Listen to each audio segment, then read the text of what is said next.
The forest was alive with screams, not of men, but of the wind cutting through the trees like 1,000 unseen blades. Branches whipped against her face, tearing small lines across her skin, but Ilara didn't stop running. Every breath felt stolen, every heartbeat a fragile thing she was afraid to lose. Rain poured in relentless sheets, cold enough to sting, cold enough to erase the world.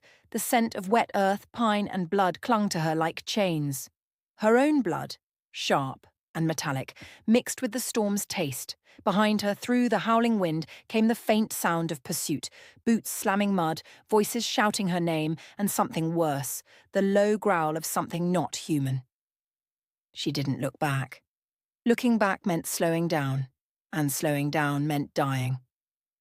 Her bare feet hit the forest floor hard, slick roots, jagged stones, each step slicing open what was left of her soles. But pain was familiar. Pain was safer than the silence that waited if she stopped. Lightning cracked open the sky. For a single second, the woods flashed white, and she saw it, a shape at the edge of the trees, massive, still, watching, a wolf, or what her mind told her was a wolf, though its silhouette looked wrong, too large, too still, and those eyes, not reflecting light but swallowing it whole. She stumbled, her body collapsing near the roots of an old tree that had fallen long ago. She clawed her way beneath it, pressing her chest against the cold ground, trembling as the voices of her hunters drew nearer. "Fan out!" one shouted. "She went north! She's bleeding! Follow the scent!" Their words faded as the rain swallowed them, but she didn't move. Not yet. Her pulse pounded so hard it hurt. She could taste copper on her tongue. She gripped the small silver pendant around her neck, her mother's, whispering through chattering teeth. "Please, please just let me live the night." The pendant pulsed faintly against her skin, once, twice, then went still again. Minutes passed like hours. The forest began to quiet, the storm easing into a cold drizzle, and that's when she heard it, a sound softer than thunder, deeper than breath, a low, pained growl. It came from her right, behind the curtain of ferns and broken branches. Her head turned slowly, eyes wide, heartbeat stuttering in her throat. At first, she thought it was an illusion, just another trick of exhaustion. But then she saw him. A wolf, large as a horse, its fur soaked black with rain, its body trembling. He was hurt. Badly. There was a wound along his side deep enough to glint bone beneath torn fur, and his eyes, milky white, unseeing, blinked toward her like he could feel her, not see her. She froze, breath caught between fear and pity. Something about him felt ancient, heavy, like the air itself bowed around him. Ilara wanted to crawl away to stay hidden. She'd seen enough of the supernatural to know mercy was rare, but instead she found herself whispering, "Hey! Hey! Easy!" Her voice broke the silence, barely a breath above the wind. The wolf's head tilted, his nostrils flaring as if memorizing her scent. She crawled closer, one trembling hand reaching out. Every instinct screamed run, but her heart, the same reckless thing that had gotten her cast out, wouldn't listen. When her fingers brushed his fur, heat seared through her palm. Not just warmth, but a pulse, like a heartbeat answering hers. The wolf shuddered, his lips curled, revealing long fangs, but the growl never came. Ilara tore a strip from her torn cloak, pressing it to the wound, ignoring the slickness of blood on her fingers. The smell was sharp, feral, but underneath it, there was something else. Familiar. She worked quietly, wrapping his flank, her breath misting in the air. The forest seemed to hold its breath with her, and then, in the space between thunder and heartbeat, a voice, deep, rough, and far too human, brushed through her mind. "You shouldn't have come here." Her hand jerked back, her breath catching. The wolf hadn't moved, but she felt the words echo inside her skull, soft as smoke, heavy as a curse. Her lips parted, but no sound came, the voice again, this time fainter. "They'll find you." Her heart slammed against her ribs. This wasn't possible. Wolves didn't speak, not like this, not into your head. And yet, he had. She stumbled backward, hitting a rock, her eyes wide with disbelief and something else. Awe. The wolf's head dropped, his breathing shallow, almost human in its pain. He was dying. and she, curse or not, couldn't watch that happen. "Then let them," she whispered, crawling forward again. "I won't leave you." Night deepened, and the rain turned to mist. Ilara stayed beside the wolf, tending his wound, whispering nonsense to keep herself from shaking apart. When dawn came, light slipped through the trees in pale streaks. She blinked awake to find the wolf still breathing, barely. His body twitched once as if caught in a dream. She noticed something strange then, the way the earth beneath him shimmered faintly, like moonlight trapped in dew. When she brushed her hand across the dirt, she felt it hum, faint but steady. The same hum she'd always felt in her blood since the night she'd lost everything. She looked at him again. "Who are you?" she whispered. No answer. Only a low rumble, a sound that vibrated through the air. Then she saw it. Around his neck, hidden beneath matted fur, a small band of metal etched with ancient symbols. The same mark as her pendant. Her throat tightened. The wolf stirred, head turning toward her as though he could see straight through the blindness. And for the first time, Ilara noticed the faint shimmer of gold beneath the clouded white. It was gone in an instant, but it left a trail of warmth in her chest. She sat back, exhaustion washing over her. The forest had gone quiet. Even the birds seemed afraid to sing. For the first time in months, she wasn't running, and for reasons she couldn't name, she felt safe. Ilara had once been a healer, before the night the fire came, before her gift turned into a curse. The memory rose like smoke, a girl on her knees in the ashes of her village, her hands glowing silver as people screamed her name. Not in gratitude, but in fear. Witch. Monster.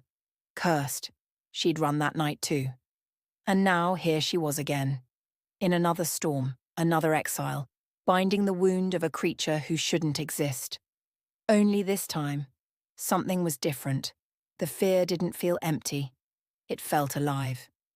Hours passed. She built a small fire from damp wood, coaxing it to life with shaking hands. The smoke curled upward, pale against the morning fog. The wolf's breathing steadied, faint but strong enough to hope. Ilara leaned back against the tree, her eyes growing heavy. Just before sleep claimed her, she thought she heard the faintest whisper. Not in her ears, but in her heart. "Thank you," she smiled in the dark. "You're welcome," she murmured, before the world slipped away. When Ilara woke, the wolf was gone. Only paw prints remained, leading deeper into the woods. Her chest ached. For reasons she didn't understand, she felt as though something precious had been taken from her. She followed the prints. They led her to a clearing she'd never seen before, a shallow river cutting through stone, mist rising in thin spirals, and there, lying near the water's edge, was a man, tall, bare-chested. Scars across his back, eyes closed, the same wound, the same markings. Her breath caught. No. The man stirred, his hand tightening around the dirt. When his eyes opened, she saw the same cloudy white, blind. He spoke, voice hoarse, trembling. "You shouldn't have stayed." Ilara froze. It was the same voice, the same tone that had echoed in her mind. The wolf was gone, but he was here. The morning light touched his face, tracing the line of his jaw, the shadow of his lashes. He looked nothing like the monster she'd imagined, and everything like the danger she'd been warned about. He turned his face toward her, though his eyes couldn't see. "I can smell your fear," he said quietly, "and your kindness." Her throat tightened. She didn't answer. He smiled faintly, bitterly.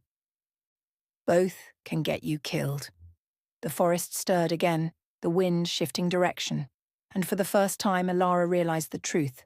The wolf she had saved wasn't a beast. He was a man cursed to become one, and she, a woman who had sworn never to save anyone again, had just bound her fate to his. In the distance, thunder rolled again. Somewhere far away, the moon watched, and in her pale light, two broken souls, a blind alpha and the girl with the silver flame, began a story neither of them were meant to survive. Morning lingered in pale gold silence. The storm had passed, but the world still carried the scent of it. Wet pine, cold stone, and something faintly metallic in the air. Ilara stood at the edge of the river watching the man, the wolf, drag himself upright. His body trembled. Raw strength carved beneath his scars. He moved with the precision of someone who had learned long ago that every movement might hurt.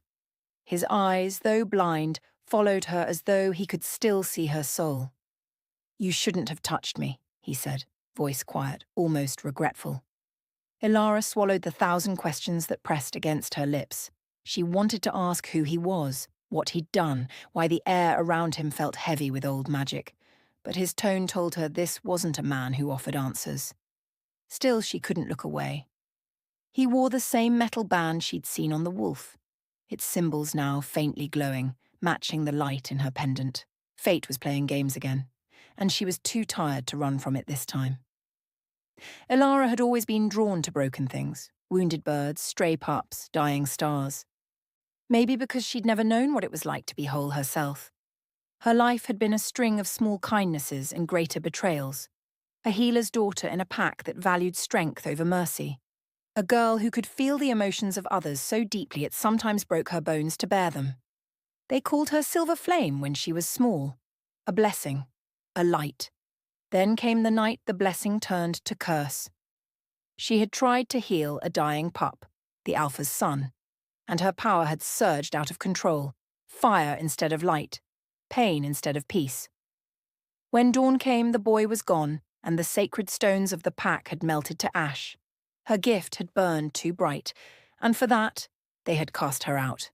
That night, she'd sworn to the moon that she would never use her power again, that she would live quietly, unseen, unwanted, safer that way.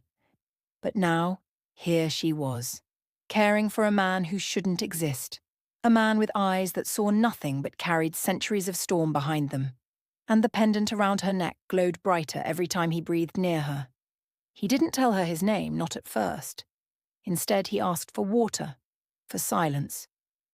He didn't flinch when she helped him, didn't thank her either, but there were moments, small, unguarded, when his face softened, when his hand brushed hers by accident, and she felt that pulse again, the strange echo between their hearts. There was something alive in that connection, something she didn't understand. When night came, she built another fire, the flames reflected in his sightless eyes, dancing gold on white. He sat across from her, his posture regal despite exhaustion. The silence stretched, until finally his voice cut through it, low, measured. "You shouldn't be in these woods alone." Ilara smiled faintly, though he couldn't see it. "I've been alone longer than you think." He tilted his head as though he could hear the pain in her words. "There's alone," he murmured, "and then there's forgotten." She looked at him then, really looked, at the way his jaw tightened as he spoke, at the faint tremor in his hands when he reached toward the fire. He wasn't blind by birth. He had seen once, and the memory of sight haunted him more than the darkness ever could. Later, when the fire had burned low and their silence had settled into something almost gentle, he spoke again. "My name was Ronan," he said quietly, as though naming himself might summon ghosts. "Alpha of the Blood Moon Pack." Once, Ilara's heart tightened. She'd heard that name before, whispered among travelers, spoken with reverence and fear. The Alpha who'd lost his sight in battle, the Alpha who vanished after his brother betrayed him, the cursed Alpha. She said nothing, only listened as he spoke. "There was a time," Ronan murmured, "when I believed loyalty could outlive love, when I thought the goddess watched over those who bled for their pack." He turned his face toward the fire. "I was wrong." Ilara watched him, the reflection of flame dancing across his scarred skin. She didn't need to ask what happened. The grief in his voice told her everything. He had lost everything he'd once protected, just like her.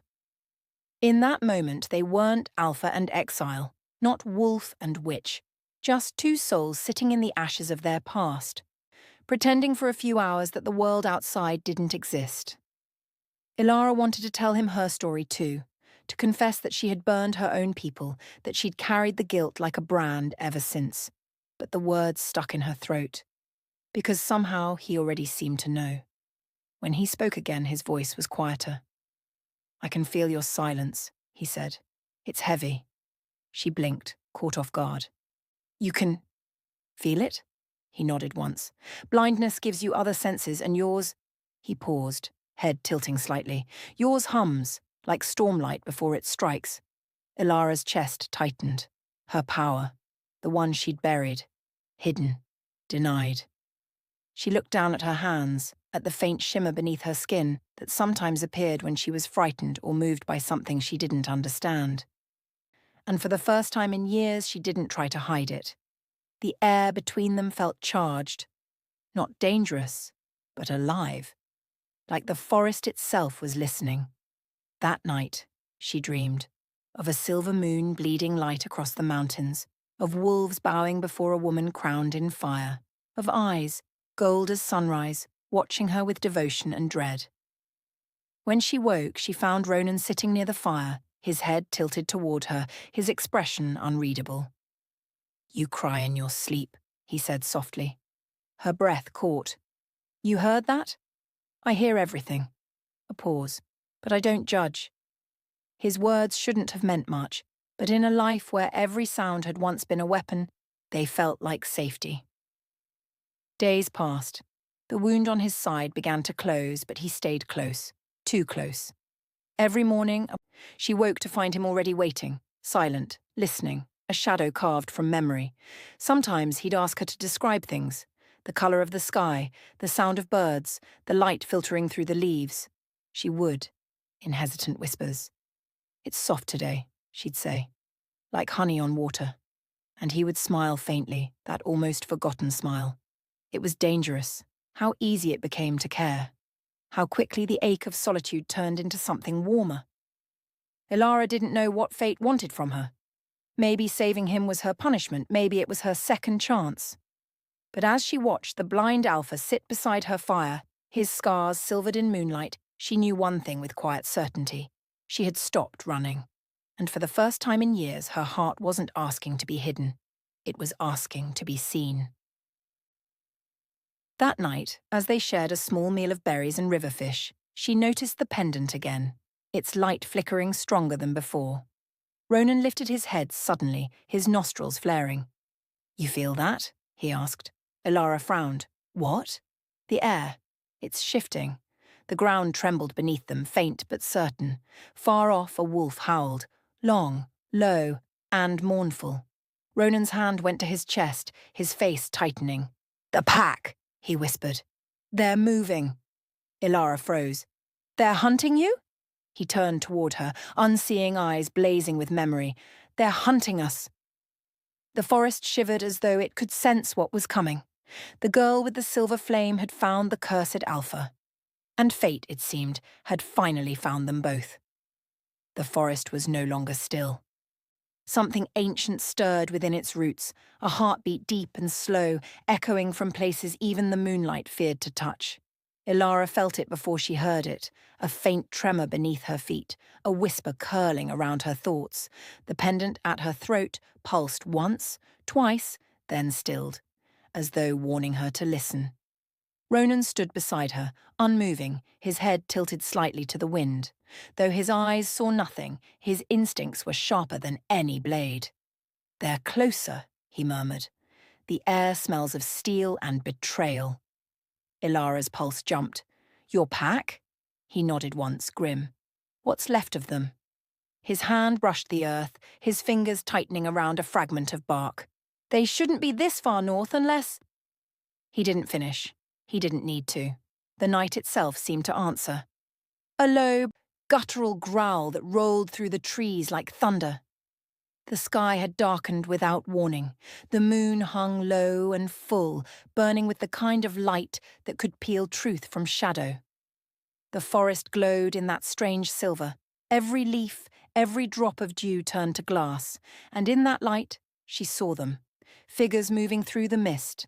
Not fully men, not fully beasts. Eyes glimmering amber, blades drawn, wolves walking upright, cloaked in rune-marked leather. Ronan stiffened, his hand reaching instinctively for the weapon he no longer carried.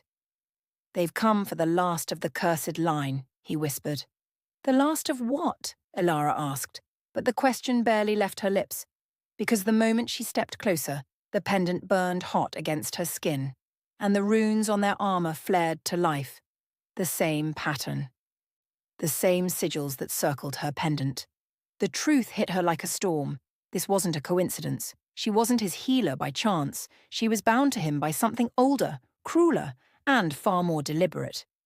The old stories came rushing back to her, the ones her mother used to whisper by candlelight. When the alpha of Moonblood loses sight, the world goes dark, but when the silver flame returns to him, light will be reborn. One will burn, one will see, and both shall break to save the bond. She'd always thought it was just a myth, a story to keep children quiet when the wind howled. But myths, she realized now, were only truths waiting for witnesses. Elara grabbed Ronan's hand. "We have to move." He didn't argue. He let her lead, trusting her steps, his senses sharpening to the rhythm of her breathing. They ran through the forest, branches clawing at their skin, roots tangling beneath their feet, until they reached the mouth of an old cave carved into the hillside. Inside, the air was damp and cold, but it carried the scent of safety. For a moment, it was just them again. Heartbeats echoing, breaths tangled in the dark. Ronan leaned against the wall, his voice low but steady. "You knew the legend, didn't you?" Elara froze. "I didn't want to believe it." He turned toward her, his face half lit by the moonlight that spilled through the cave's opening. "And now?" She hesitated. "Now, I think it's not finished yet." There was something about the way he said her name after that, quiet, reverent, as though testing how it fit in his mouth. Elara. The sound of it was a promise and a plea. Something stirred between them, an invisible current, a tether neither could see but both could feel. His blindness didn't matter. Somehow he could find her every time she moved. Her heartbeat was his map. Outside, the howls grew closer. But inside the cave, another storm brewed. This one of emotion, of recognition. Fate had chosen its moment. The pendant began to glow brighter, casting a halo of silver across the cavern walls. Ronan hissed and clutched his chest. "Elara, what's happening?" She reached for him, and when her hand touched his, the light exploded outward, a pulse of moonfire that shook the ground beneath them. Visions flooded her mind, flashes of another time, a battlefield beneath a bleeding moon, a man crowned in gold falling to his knees, a woman, her, reaching for him, crying his name before the world split apart. The same man, the same soul, different lives. Her throat tightened as she realized what it meant. The curse wasn't punishment. It was a cycle. They had been here before. Lovers turned to enemies, enemies turned to myths, and now fate had bound them again to finish what the last life had left undone. When the vision faded, she found him kneeling in front of her, trembling. His eyes, blind moments ago, now flickered faintly with gold light beneath the lids. "Elara," he whispered, voice shaking. "I can see light." Tears filled her eyes. "That's not possible." He reached up, his fingers brushing her face with trembling reverence. "It's you," he said. "You're the light." The air between them pulsed again, heartbeat to heartbeat, until the cave seemed to breathe with them. And just as she thought she might be consumed by the closeness, the light from the pendant dimmed, fading into nothing. Whatever had awakened was watching now. Ronan stood, his eyes still half blind, but the gold beneath his irises burned faintly, alive. "The goddess isn't done," he murmured. Elara looked up at him, voice trembling. "Then neither are we." Outside, the wolves' howls shifted, turning from hunt to him, as though the forest itself bowed to something it could not name. In that cave, between the remnants of an old curse and the whisper of a new dawn, two souls once broken began to remember what it meant to belong. The storm had quieted outside, but inside the cave the air still trembled. Every breath Elara drew felt heavy with heat, not from flame, but from something deeper, older. It crawled under her skin, brushed her spine, and settled where her heart should have been. Ronan sat in silence near the entrance, his back to the stone wall. The faint shimmer of gold still flickered beneath his eyelids like the last embers of a dying fire. He looked less like a man, and more like something caught between worlds, born of shadow, bathed in light. Ilara couldn't take her eyes off him. She had tended to wounds before. She knew the rhythm of healing. But this was something different. Every pulse of light that left her body sank into him, and somehow she could feel his heartbeat echoing inside her chest. It frightened her, how easy it was to feel him there. When she had found him, he had been only a beast, half dead in the snow, blind and alone. She'd told herself she stayed because no creature deserved to die unseen. But that had been a lie. Something had called her that night. Something that still called her now. It whispered every time she looked at him. This is where it begins again. She pressed a hand to her chest. The warmth burned against her palm. Why does it hurt? She whispered, but there was no answer, only the low thrum of power, like the sound of blood rushing in her ears. Ronan stirred. You feel it too, don't you? She froze. Feel what? He tilted his head slightly toward her, that almost smile playing across his lips. The pull, the ache, the thing that makes you want to run and reach for me at the same time. Her heart stuttered. It's the bond, he said softly. I thought it was just a story. Bond. The word landed between them like a spark in dry grass. Ilara wanted to deny it, to tell him that fated bonds were just superstition, that love was choice, not magic. But when his gaze lifted, and that faint gold light met hers, her words died, because what she saw there wasn't magic. It was recognition. They didn't move closer, not yet, but the air between them grew thick, pulsing. Each breath she took seemed to draw him nearer without either of them meaning it to happen. The cave's walls disappeared. There was only the sound of their hearts, the slow rhythm of connection taking shape. Ronan reached up, tracing his fingers through the air until they brushed against her wrist. It was such a small thing, skin against skin. But the moment he touched her, fire bloomed beneath her veins. Her power, the one she had buried so long ago, answered his call like it had been waiting all this time. The mark on her collarbone began to glow, faint at first, then brighter. He felt it through her skin, a heartbeat not of her body but of something divine. Ilara, he whispered. Her name came out like prayer and confession. For the first time he opened his eyes. They were gold, not fully, not yet, but threaded with light. And in that light, he saw her. Not as a healer, not as a stranger walker, but as something sacred. You were never meant to save me, he said, voice trembling. You were meant to remind me who I am. Outside, thunder rolled again. The forest was alive, howling. But inside, their world had narrowed to a single pulse, hers and his, beating in unison, loud enough to drown the storm. It wasn't love yet. Not fully. Love came from knowing, from choice. But this was fate's first breath. The bond burned through her chest, searing the edges of her soul. She gasped, and he caught her before she fell. His arms were strong, steady, smelling of pine and earth and wild, the kind of scent that made the world feel less cruel. He held her like he had done it 1,000 times before. And maybe he had. The moonlight spilled through the cave mouth, painting them in silver. Two souls tethered by blood and flame. Ilara felt the pendant grow cold again, the same way it had before her mother died. That's when she knew the goddess was watching. And watching meant warning. Something was coming. Ronan felt it too. He lifted his head, listening. That feral instinct sharp as a blade. They'll come for you, he said. The ones who fear what we are, she swallowed hard. Then they'll find two instead of one. He smiled faintly, but there was no joy in it.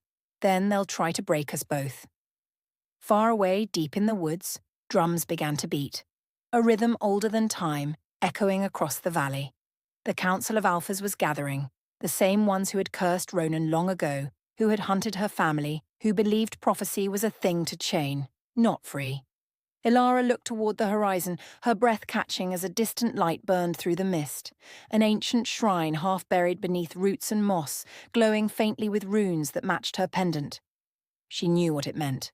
If they were to survive, they had to face the prophecy together, and the shrine was where destiny waited. They left the cave before dawn. The forest was waking, pale mist curling between the trees, the air thick with scent and sound. Every step they took felt like walking between worlds. Ilara glanced back once. The cave stood silent, empty now, but the echo of their bond remained, a shimmer in the air, a promise unspoken. Ronan walked beside her, his movements sure despite the lingering haze in his sight. She wondered what he saw now, if he saw her the way she saw him, not just as a man, but as a storm that could change everything. The shrine appeared through the fog like a memory coming alive. Stone pillars covered in vines, symbols carved in languages older than blood, and in the center a basin filled with liquid silver that shimmered like the moon's reflection. Ilara's hand trembled as she reached out, the liquid rippled before she even touched it, and an image rose, her mother's face calm and distant. "The bond will burn," the voice said, "but fire purifies. Trust the light, even when it blinds you." The image vanished. She turned to Ronan, eyes wide. He simply nodded. "Then we burn together." They stepped into the light. The silver liquid rose around them, wrapping their bodies in warmth and flame. Symbols blazed across the stone, the mark of unity of moon and fire entwined. Then came the roar. From the forest, 100 eyes glowed gold. The Alphas had found them. Ilara's heart pounded, not in fear but in defiance, because this time she wasn't the hunted. She was the fire they'd tried to extinguish. And as the first arrow cut through the mist, Ronan's golden eyes snapped fully open, bright, unrestrained, divine. He turned toward her, and his voice was no longer blind or broken. It was the voice of an Alpha reborn. "Stay behind me, Ilara. Tonight, the moon remembers its heirs." The air erupted in flame and howled as the prophecy took its first breath. The forest did not breathe. For a heartbeat, everything waited. Then came the sound, hundreds of feet, moving through the wet earth, armor scraping bark, the hiss of blades. The Alphas had arrived. They weren't beasts anymore. They were men with the scent of wolves beneath their skin, wrapped in symbols of power that had long forgotten mercy. Their eyes shone gold, but it was the cold light of command, not of heart. Ronan stepped forward, his body lit by the silver fire still drifting from the shrine. He didn't need sight to feel the circle tightening around them. He only needed to listen. Every sound mattered now. The sharp inhale of an enemy, the shift of leather on skin, the distant crackle of lightning. Ilara stood behind him, but her hands were not empty. The air itself seemed to hum with her heartbeat. She could still feel the bond, a thread of heat that stretched between them, pulsing like a living thing. Whatever this was, they would face it together. From the tree line, the council's banner appeared, torn, streaked with blood. At its head stood High Alpha Kyle, the one who had cursed Ronan's line. He raised his hand and the wolves fell silent. "Son of the blind," Kyle called. "You were warned what would happen if you sought the silver flame again." Ronan's jaw tightened. His voice came out calm, cold. "You took my sight because you feared what I'd see." Kyle smiled without warmth. "And now I see that fear was justified." His gaze shifted toward Ilara. "She carries the mark, the same power your ancestors tried to claim, the same power that destroyed your line." The others stirred, growls, whispers, old superstition rising like smoke. Ilara stepped forward, her voice trembling but unbroken. "I am not your curse." Kale's eyes narrowed. "No, you are its vessel." He lifted his hand, and the forest erupted. The first wave came fast, wolves lunging from every side.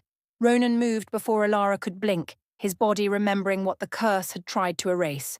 Every movement was precise, brutal, beautiful. He fought without sight but with instinct, every strike guided by the bond between them. Ilara felt each impact like an echo in her bones. When one wolf broke through, she didn't think. She raised her hand. Silver flame burst from her palm, cutting through the night like a blade of light. The wolf fell, not burned but purified. The fire leaving no wound, only peace. Ronan turned toward the glow. "Your power? It's not mine," she gasped. "It's ours." The world around them blurred into chaos, growls, light, rain. But at the centre of it all there was stillness. Ilara and Ronan stood back to back, two halves of the same curse turned blessing. Every time he faltered, her light steadied him. Every time her strength waned, his presence anchored her. It wasn't victory yet. It was survival, raw and desperate, but for the first time she didn't feel hunted. She felt chosen. Kyle watched from the ridge, his face hard as stone. He saw what the others could not, the prophecy unfolding. He remembered the old words, the ones whispered by the seers he'd killed to bury the truth. When the blind Alpha and the silver flame unite, the chains of the old order will break. He'd sworn that day never to let it happen, even if it meant killing his own kind. "End it," he snarled. "End them both." They came again, harder, faster. Ilara's body screamed for rest, her vision blurred. She could feel her energy draining, every burst of light stealing something from her veins. Ronan felt it through the bond. He turned, blocking a strike meant for her, his body taking the blow. She cried out his name, and that cry shook the heavens. For a moment, everything froze, rain hanging in the air, lightning caught mid-strike, and then her power exploded outward, a blinding pulse that leveled the battlefield. The wolves staggered, blinded. Kyle fell to one knee, his armor cracked by the shockwave. Ilara stood trembling, light dripping from her fingertips like molten silver. Her eyes glowed now, twin mirrors of the fire inside her. "Enough," she said softly, but her voice carried like thunder. "I will not burn for your fear anymore." Ronan reached for her, his hands shaking. He was bleeding but alive. When their palms touched, the light gentled. It folded around them soft as a sigh. He leaned close, his voice barely a whisper. "They'll never stop." She nodded. "Then neither will we." Far away beneath the earth, something ancient stirred. The pulse of her magic had awakened what had slept for centuries, the remnants of the first pack, the spirits who had bound moonlight to flesh. The air rippled, the ground humming like a drum. Even the alphas turned toward it, fear spreading through their ranks. Kyle staggered back, shouting, "You've doomed us all!" But Ilara knew better. She felt it in her blood, in the way the fire no longer hurt. This wasn't doom, it was awakening. The field was quiet now. Smoke drifted between the trees. The shrine still glowed faintly as if it were breathing. Ronan sat on a fallen stone, his hand pressed to his ribs. Ilara knelt beside him, her fingers tracing the wound that was already healing. "Your sight," she whispered. He turned to her. "I see enough," he said simply. The gold in his eyes was steady now, no longer flickering but alive. Ilara smiled through tears. "For now." He reached out, brushing a strand of hair from her face. "For now is all we're promised." Above them, the clouds broke. Moonlight spilled across the ruined field, washing the blood into silver. Somewhere in that glow, fate exhaled. The war wasn't over. It was only the beginning of a reckoning that would shake the pack, the prophecy, and the gods who had written both. But in this small, trembling silence, two hearts beat as one. And the world, for a fleeting breath, forgot to hate them. Morning came slowly, like a wound learning how to close.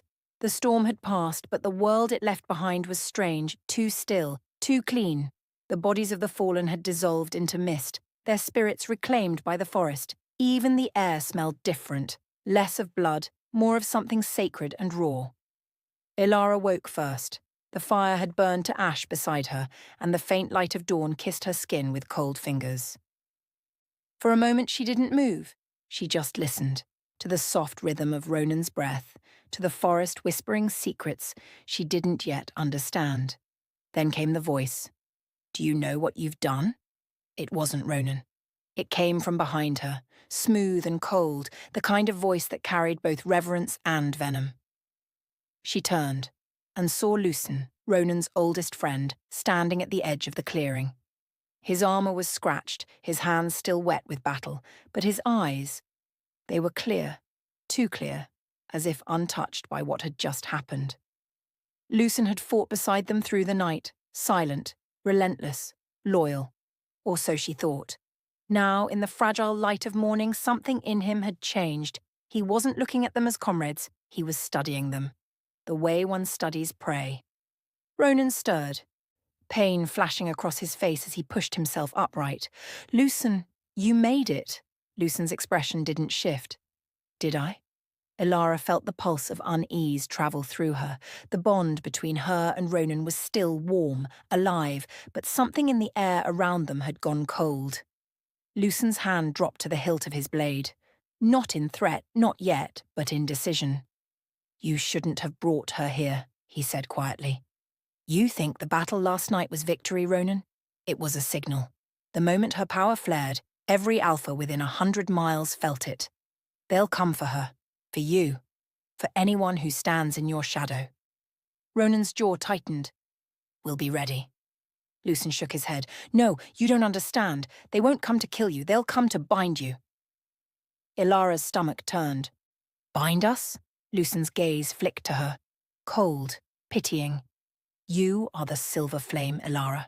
The weapon the ancients forged to control the moon's blessing. They'll chain you in the moon's citadel and drain your light until nothing remains. That's what Kyle was trying to do last night. That was never a battle. It was a harvest. Silence. The truth sat between them like a blade. Ronan rose to his feet, ignoring the pain. And how do you know this? Lucen hesitated. Just enough for the lie to show.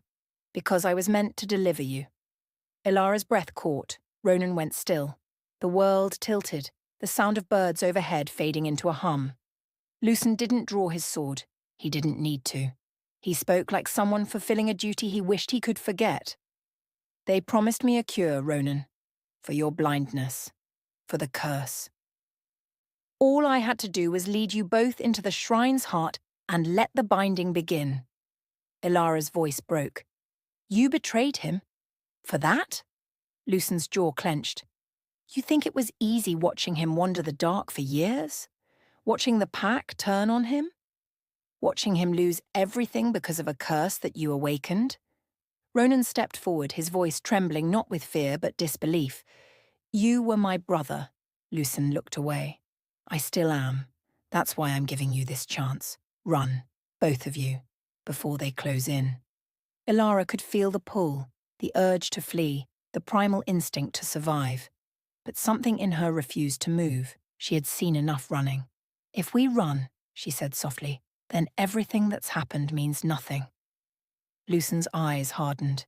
You don't understand what you are. Ilara took a breath. Then show me. Lucen's fingers brushed against the sigil burned into his arm, a mark Ilara hadn't noticed before. It glowed faintly, the same shade as her fire. You see this? He said quietly. This is what they offer. A bond to the flame. A way to wield it without burning. I thought it would save us. The light on his skin flared, and suddenly, the bond between Ilara and Ronan screamed. She staggered, clutching her chest as the heat inside her turned sharp, invasive. Ronan caught her before she fell. What did you do to her? Lucen's voice was almost sorrowful. What I was ordered to do. Connect us. So they can find her no matter where she hides. The air cracked with Ronan's roar. He lunged, faster than pain, faster than thought, and their blades met in a burst of sparks. The clearing became a storm again. Steel on steel, breath on breath, Lucan fought like a ghost, every strike precise, every move born of knowing Ronan too well. Ilara tried to stand, to fight, but the mark was burning her from within. She could feel something pulling at her light, a tether being dragged toward the east. The citadel was calling. No, she whispered through clenched teeth. She forced the energy back, her veins glowing silver. The sigil on Lucen's arm flared and cracked. He gasped, dropping to one knee, pain twisting his face. For the first time, she saw fear in his eyes. Ronan lowered his blade, panting. End it, Ilara. She shook her head, tears spilling down her cheeks. I won't kill what's left of our family. Lucen looked up at her, his expression raw. Then you'll doom us all. Ilara reached out, pressing her hand to the glowing mark. Her fire didn't burn this time. It healed. The sigil dimmed, then faded completely. Lucen stared at her, disbelief flickering into wonder. What did you— I freed you, she said, but freedom always costs. And then she fell. the last of her strength leaving her body. Ronan caught her before she hit the ground. Her heartbeat was faint, flickering like candlelight in a storm. He looked at Lucen, eyes wild with grief. "You call this freedom?" Lucen bowed his head. "I call it debt." He turned and vanished into the trees, leaving behind only the echo of regret. Ronan carried Elara to the river's edge, the water glimmering under the grey light. He washed the blood from her skin, his hands trembling. "Stay," he whispered. "Don't leave me in the dark again." Her lips moved, barely sound. "The dark isn't your curse, Ronan. It's your gift." And then, for the first time since the battle, he saw, not with eyes, but with the bond. Through her heartbeat, her light, her love, he saw the world as she did, the forest alive, the sky open, and above it all the faint outline of the citadel glowing on the horizon. The war wasn't done, the bond wasn't broken. It had just begun to wake. The mark was gone, but the signal had already been sent. Far away in the halls of the Moon Citadel, bells began to ring. The High Circle knew where she was, and the hunt, the true hunt, had begun. The night had died slowly, reluctant to surrender. Smoke still curled from the ruins of the citadel, twisting skyward like memory refusing to fade. The stars were dim, not gone but tired. And yet, there was light. Not the wild blaze of prophecy, not the hungry fire of war, but something gentler, something new. It came from the east, a pale shimmer stretching across the broken horizon, spilling over shattered towers and quiet fields. The first dawn since the fall, the first silver dawn in 1,000 years. Elara stood alone at the cliff's edge. The wind played with her hair, lifting it in soft ribbons of silver. The power that once raged inside her now hummed quietly, like a heartbeat in tune with the world itself. Below her, the wolves gathered, survivors, freed from chains, their eyes turned toward her not as queen, not as goddess, but as one of their own. They no longer knelt, they simply stood, waiting, watching, breathing the same morning air she did. And for the first time, Elara felt no need to hide, no need to dim her light. She was not a weapon. She was not a curse. She was the proof that love, even broken, flawed, desperate love, could remake the world. Ronan approached from behind her, his footsteps soft against the grass. He moved like a man still learning how to exist in the world he'd once only felt. Every sunrise was still a miracle to him, every colour a revelation. His eyes, now gold and alive, caught the dawn and turned it to fire. When he reached her, he didn't speak. He simply took her hand, and for a long, endless moment, they watched the sun climb over the ruins of what had once been their prison. The wind whispered through the bones of the old citadel. The forest sang low hymns. The earth, for the first time in centuries, was at peace. But peace, she knew, was never forever. Because as the dawn grew brighter, so did the shadows behind it. In the far distance, beyond the valley, beyond the forests, the mountains trembled. And from deep within those mountains came a sound. Not a growl, not a howl, something older, something waking. Elara turned slightly, her fingers tightening around Ronan's. He heard it too. "The old power," he murmured. "The one that sleeps beneath the stones." She nodded. "The one they said was gone?" The air shifted. The wind carried a whisper through the trees, a voice neither of them recognized, soft, feminine, but not kind. "The moon may bow to flame, but the sun bows to none." The dawn flickered, just once, like a candle tested by breath. And then it steadied. Elara looked at Ronan. "We ended one prophecy." He nodded, his golden eyes steady. "Then we'll face the next." Behind them, the wolves raised their heads, their howls echoing across the morning. Not cries of sorrow, but of promise. A chorus of the reborn. The world had watched the silver flame rise. Now it would watch what came after. Elara turned back to the horizon. Her voice, though quiet, carried farther than wind. "We are not myths. We are the fire that remembers." And as the light washed over her face, the mark of the silver flame flickered once more. Not as a curse, but as a crown. "If you were there that morning, you'd have seen it. The way the light bent differently around her, the way the wolves looked at her like the earth itself had found a heart again. You'd have felt it, that pulse beneath your ribs that says, I know her, I've been her. Maybe you've hidden your fire too. Maybe you've been told you were too much, too dangerous, too bright. But every story burns for a reason, and yours is still being written. If this story reached something deep in you, if you saw yourself in her strength, her fear, her fire, then stay. Subscribe to Moon King Chronicles because here, under this moon, we tell the stories that refuse to die. Stories that burn, stories that heal, stories that remember. And somewhere even now beneath the silver dawn, another pair of golden eyes is opening. When the story ends, the world doesn't sleep. It waits. Somewhere in the dark, the next heartbeat begins. Because every tale, every love, every war, every howl beneath the moon is just another echo of the same truth. We are never truly lost. We are never truly alone. You felt it too, didn't you? That flicker beneath your skin, that ache that says you've been here before, that maybe the wolf, the flame, the moon were all parts of you you'd forgotten to name. Moon King Chronicles isn't just a story, it's a calling, a gathering of every soul that ever loved too deeply, fought too fiercely, or dared to believe that destiny could change. So if your heart found home here, stay, subscribe, breathe with us, walk with the pack, because under this moon we remember, we rise, we burn, and when the next story begins, you'll feel it. That same pulse, that same promise, the moon remembers you, always.